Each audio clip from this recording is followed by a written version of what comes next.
इस अलाइनमेंट को वो रिकंसिडर करें और जो बाकी उनको जगह बताई गई हैं, जो डिस्कशन के दौरान आई हैं, इस यूनिवर्सिटी की पेरिफेरियल लैंड को इस्तेमाल करते हुए जो है वो ये बाईपास बनाएं।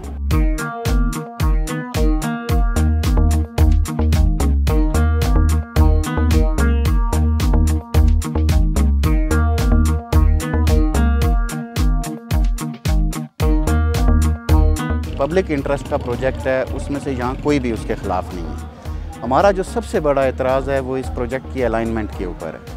ये अलाइनमेंट जो है कानूनन बिल्कुल गलत है, ना ये इस्लामाबाद के मास्टर प्लान में आती है, ना इस अलाइनमेंट को यूनिवर्सिटी के साथ शेयर किया गया, कोई प्रपोज़ल उनकी तरफ से नहीं दिया गया।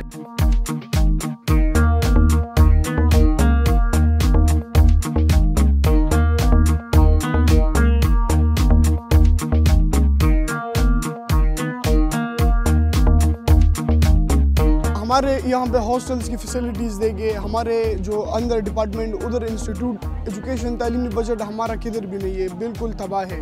और यहाँ ये बाईपास बनाने के लिए लोग 8 अरब 9 अरब 10 अरब लोग खर्च कर रहे हैं। तो इसी से हमारे मुल्क की प्रायोरिटीज़ का पता लग रहा है कि हम एजुकेशन पे कितना खर्च कर रहे हैं और हम रोडों पे कितना खर्च कर रहे हैं।